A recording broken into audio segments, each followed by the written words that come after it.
قل رب إما تريني ما يوعدون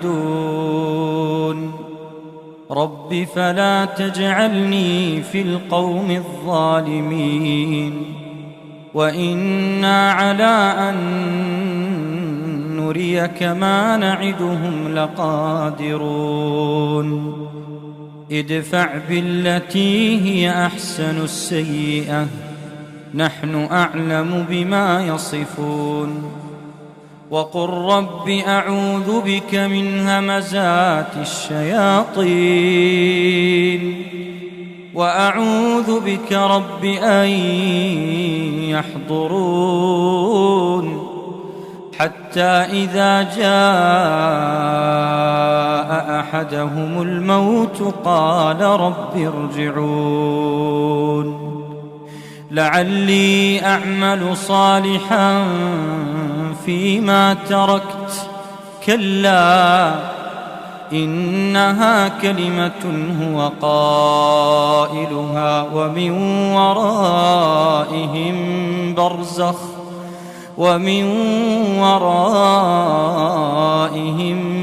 برزخ إلى يوم يبعثون فإذا نفخ في الصور فلا أنساب بينهم يومئذ ولا يتساءلون فمن ثقلت موازينه فأولئك هم المفلحون ومن خفت موازينه فأولئك الذين خسروا أنفسهم في جهنم خالدون تلفح وجوههم النار وهم فيها كالحون ألم تكن آياتي تتلى عليكم فكنتم بها تكذبون قالوا ربنا غلبت علينا شقوتنا وكنا قوما ضالين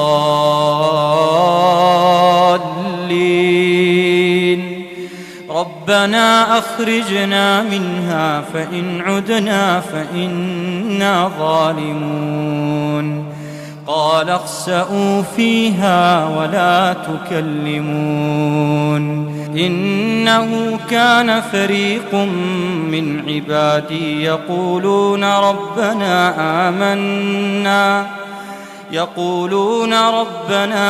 آمنا فاغفر لنا وارحمنا وأنت خير الراحمين فاتخذتموهم سخريا حتى أنسوكم ذكري وكنتم منهم تضحكون إني جزيتهم اليوم بما صبروا أنهم هم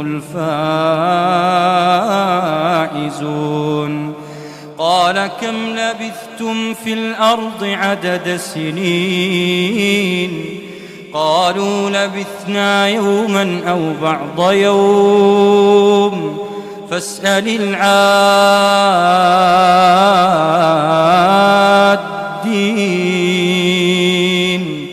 قال إن لبثتم إلا قليلا لو أنكم كنتم تعلمون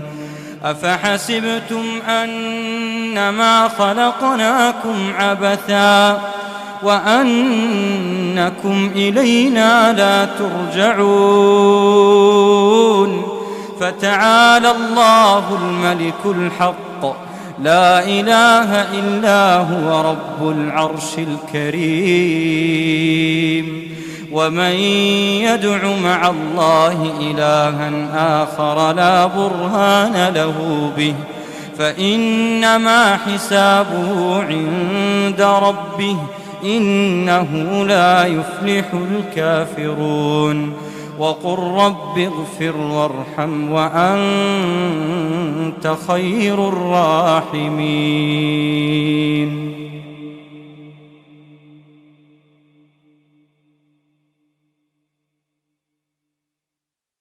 بسم الله الرحمن الرحيم. طاسيم.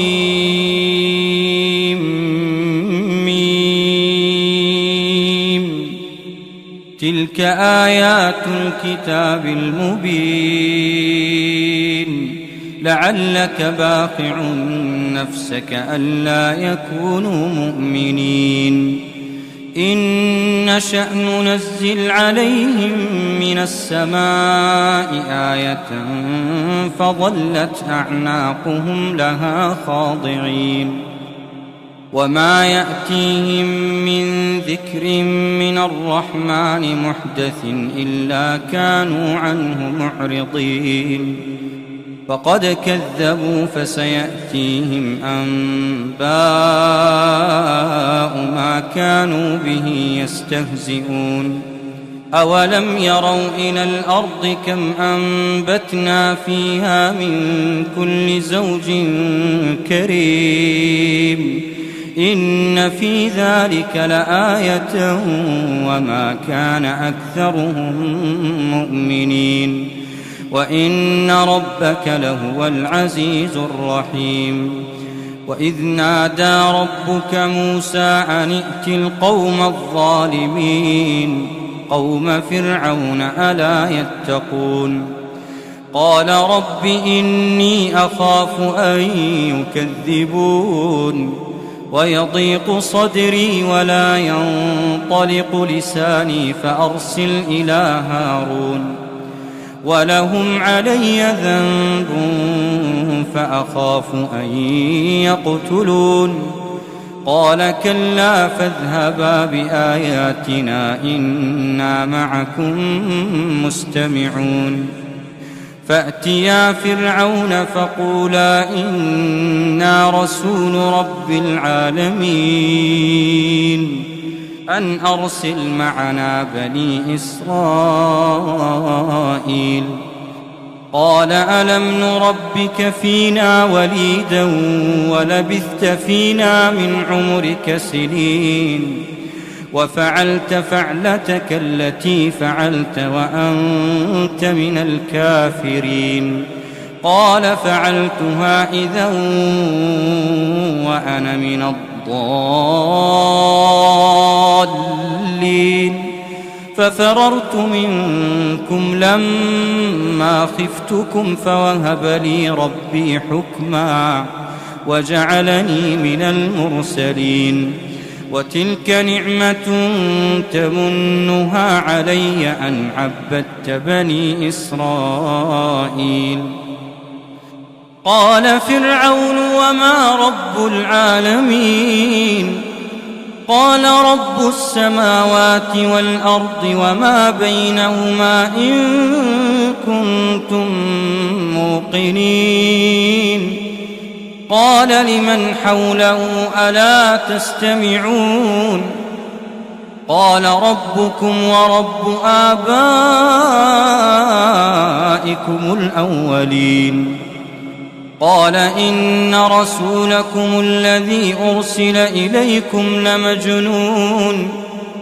قال رب المشرق والمغرب وما بينهما إن كنتم تعقلون قال لئن اتخذت إلها غيري لأجعلنك من المسجونين قال أولو جئتك بشيء مبين قال فأت به إن كنت من الصادقين فألقى عصاه فإذا هي ثعبان مبين ونزع يده فإذا هي بيضاء للناظرين قال للملأ حوله إن هذا لساحر عليم يريد أن يخرجكم من أرضكم بسحره فماذا تأمرون قالوا أرجه وأخاه وابعث في المدائن حاشرين يأتوك بكل سحار عليم فجمع السحرة لميقات يوم معلوم وقيل للناس هل أنتم مجتمعون لعلنا نتبع السحرة إن كانوا هم الغالبين فلما جاء السحرة قالوا لفرعون أئن لنا لأجرا إن كنا نحن الغالبين قال نعم وإنكم إذا لمن المقربين قال لهم موسى ألقوا ما أنتم ملقون فألقوا حبالهم وعصيهم وقالوا بعزة فرعون إنا لنحن الغالبون فألقى موسى عصاه فإذا هي تلقف ما يأفكون فألقى موسى عصاه فإذا هي تلقف ما يأفكون فألقي السحرة ساجدين قالوا آمنا برب العالمين رب موسى وهارون قال آمنتم له قبل أن آذن لكم إنه لكبيركم الذي علمكم السحر فلسوف تعلمون لأقطعن أيديكم وأرجلكم من خلاف ولأصلبنكم أجمعين قالوا لا ضير إنا إلى ربنا منقلبون إنا نطمع أن يغفر لنا ربنا خطايانا أن كنا أول المؤمنين وأوحينا إلى موسى أن أسر بعبادي إنكم متبعون فأرسل فرعون في المدائن حاشرين إن هؤلاء لشرذمة قليلون وإنهم لنا لغائظون وإنا لجميع حاذرون فأخرجناهم من جنات وعيون وكنوز ومقام كريم كذلك وأورثناها بني إسرائيل فأتبعوهم مشرقين فلما تراءى الجمعان قال أصحاب موسى إنا لمدركون قال كلا إن معي ربي سيهدين فأوحينا إلى موسى أن اضرب بعصاك البحر فانفلق فكان كل فرق كالطود العظيم وأزلفنا ثم الآخرين وأنجينا موسى ومن معه أجمعين ثم أغرقنا الآخرين إن في ذلك لآية وما كان أكثرهم مؤمنين وإن ربك لهو العزيز الرحيم واتل عليهم نبأ إبراهيم إذ قال لأبيه وقومه ما تعبدون قالوا نعبد أصناما فنظل لها عاكفين قال هل يسمعونكم إذ تدعون أو ينفعونكم أو يضرون قالوا بل وجدنا آباءنا كذلك يفعلون قال أفرأيتم ما كنتم تعبدون أنتم وآباؤكم الأقدمون فإنهم عدو لي إلا رب العالمين الذي خلقني فهو يهدين والذي هو يطعمني ويسقين وإذا مرضت فهو يشفين والذي يميتني ثم يحيين والذي أطمع أن يغفر لي خطيئتي يوم الدين رب هب لي حكما وألحقني بالصالحين واجعل لي لسان صدق في الآخرين واجعلني من ورثة جنة النعيم واغفر لأبي إنه كان من الضالين ولا تخزني يوم يبعثون يوم لا ينفع مال ولا بنون إلا من أتى الله بقلب سليم وأزلفت الجنة للمتقين وبرزت الجحيم للغاوين وقيل لهم أين ما كنتم تعبدون من دون الله هل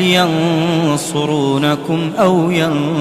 ينتصرون فكبكبوا فيها هم والغاوون وجنود إبليس أجمعون قالوا وهم فيها يختصمون تالله إن كنا لفي ضلال مبين إذ نسويكم برب العالمين وما أضلنا إلا المجرمون فما لنا من شافعين ولا صديق حميم فلو أن لنا كرة فنكون من المؤمنين إن في ذلك لآية وما كان أكثرهم مؤمنين وإن ربك لهو العزيز الرحيم كذبت قوم نوح المرسلين إذ قال لهم أخوهم نوح ألا تتقون إني لكم رسول أمين فاتقوا الله وأطيعون وما أسألكم عليه من أجر إن أجري إلا على رب العالمين فاتقوا الله وأطيعون قالوا أنؤمن لك واتبعك الأرذلون قال وما علمي بما كانوا يعملون إن حسابهم إلا على ربي لو تشعرون وما أنا بطارد المؤمنين إن أنا إلا نذير مبين قالوا لئن لم تنته يا نوح لتكونن من المرجومين قال رب إن قومي كذبون فافتح بيني وبينهم فتحا ونجني ومن معي من المؤمنين فأنجيناه ومن معه في الفلك المشحون ثم أغرقنا بعد الباقين إن في ذلك لآية وما كان أكثرهم مؤمنين وإن ربك لهو العزيز الرحيم كذبت عاد المرسلين إذ قال لهم أخوهم هود ألا تتقون إني لكم رسول أمين فاتقوا الله وأطيعون وما أسألكم عليه من أجر إن أجري إلا على رب العالمين أتبنون بكل ريع آية تعبثون وتتخذون مصانع لعلكم تخلدون وإذا بطشتم جبارين فاتقوا الله وأطيعون واتقوا الذي أمدكم بما تعلمون أمدكم بأنعام وبنين وجنات وعيون. أعوذ بالله من الشيطان الرجيم. ولقد أخذنا آل فرعون بالسنين ونقص من الثمرات لعلهم يذكرون فإذا جاءتهم الحسنة قالوا لنا هذه وإن تصبهم سيئة يطيروا بموسى ومن معه ألا إنما طائرهم عند الله ولكن أكثرهم لا يعلمون وقالوا مهما تأتنا به من آية لتسحرنا بها فما نحن لك بمؤمنين فأرسلنا عليهم الطوفان والجراد والقمل والضفادع والدم آيات مفصلات فاستكبروا وكانوا قوما مجرمين ولما وقع عليهم الرجز قالوا يا موسى ادع لنا ربك بما عهد عندك لئن كشفت عنا الرجز لنؤمنن لك ولنرسلن معك بني إسرائيل فلما كشفنا عنهم الرجز إلى أجل هم بالغوه إذا هم ينكثون فانتقمنا منهم فأغرقناهم في اليم بأنهم كذبوا بآياتنا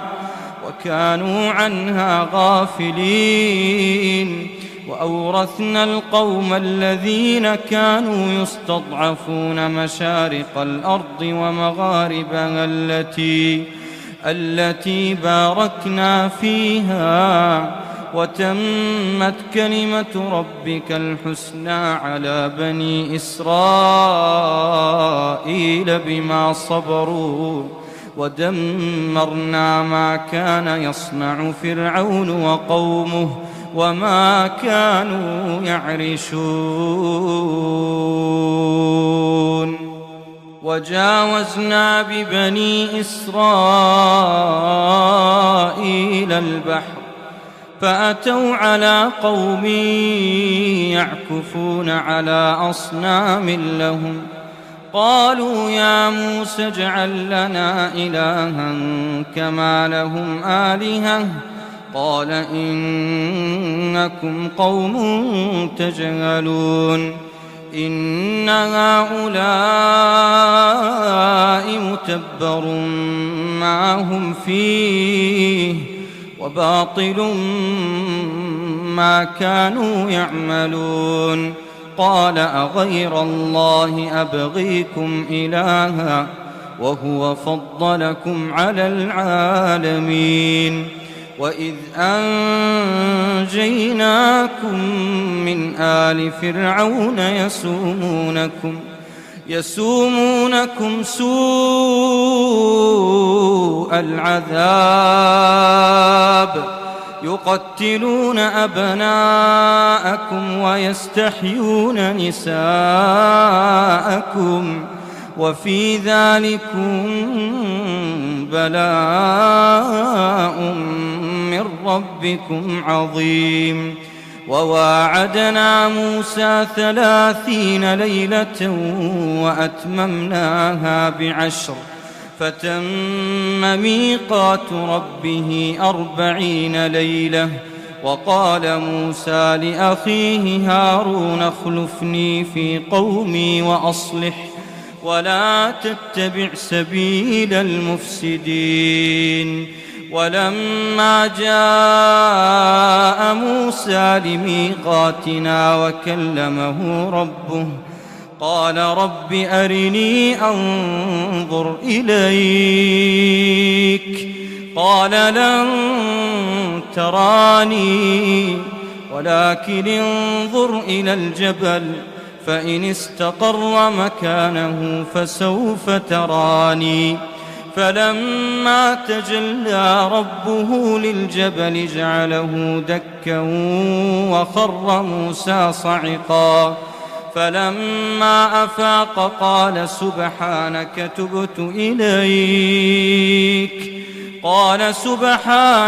تبت إليك وأنا أول المؤمنين. قال يا موسى إني اصطفيتك على الناس برسالاتي وبكلامي فخذ ما آتيتك وكن من الشاكرين. وكتبنا له في الألواح من كل شيء موعظة وتفصيلا لكل شيء فخذها بقوة وأمر قومك يأخذوا بأحسنها سأريكم دار الفاسقين. سأصرف عن آياتي الذين يتكبرون في الأرض بغير الحق وإن يروا كل آية لا يؤمنوا بها وإن يروا سبيل الرشد لا يتخذوه سبيلا وإن يروا سبيل الغي يتخذوه سبيلا. ذلك بأنهم كذبوا بآياتنا وكانوا عنها غافلين. والذين كذبوا بآياتنا ولقاء الآخرة حبطت أعمالهم هل يجزون إلا ما كانوا يعملون. واتخذ قوم موسى من بعده من حليهم عجلا جسدا له خوار ألم يروا أنه لا يكلمهم ولا يهديهم سبيلا اتخذوه وكانوا ظالمين.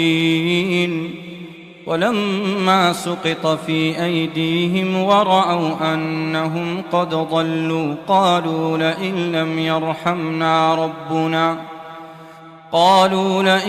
يرحمنا ربنا ويغفر لنا لنكونن من الخاسرين. ولما رجع موسى إلى قومه غضبان أسفا قال بئس ما خلفتموني من بعدي أعجلتم أمر ربكم. وألقى الألواح وأخذ برأس أخيه يجره إليه قال ابن أم إن القوم استضعفوني وكادوا يقتلونني فلا تشمت بي الأعداء ولا تجعلني مع القوم الظالمين. قال رب اغفر لي ولأخي وأدخلنا في رحمتك وأنت أرحم الراحمين. إن الذين اتخذوا العجل سينالهم غضب من ربهم وذلة في الحياة الدنيا وكذلك نجزي المفترين والذين عملوا السيئات ثم تابوا من بعدها وآمنوا إن ربك من بعدها لغفور رحيم ولما سكت عن موسى الغضب أخذ الألواح وفي نسختها هدى ورحمة للذين هم لربهم يرهبون واختار موسى قومه 70 رجلا لميقاتنا فلما أخذتهم الرجفة قال رب لو شئت أهلكتهم من قبل وإياي أتهلكنا بما فعل السفهاء منا إن هي إلا فتنتك تضل بها من تشاء وتهدي من تشاء أنت ولينا فاغفر لنا وارحمنا وأنت خير الغافرين واكتب لنا في هذه الدنيا حسنة وفي الآخرة إنا هدنا إليك قال عذابي أصيب به من أشاء ورحمتي وسعت كل شيء فسأكتبها للذين يتقون ويؤتون الزكاة والذين هم بآياتنا يؤمنون الذين يتبعون الرسول النبي الأمي الذي يجدونه مكتوبا عندهم في التوراة والإنجيل يأمرهم بالمعروف وينهاهم عن المنكر ويحل لهم الطيبات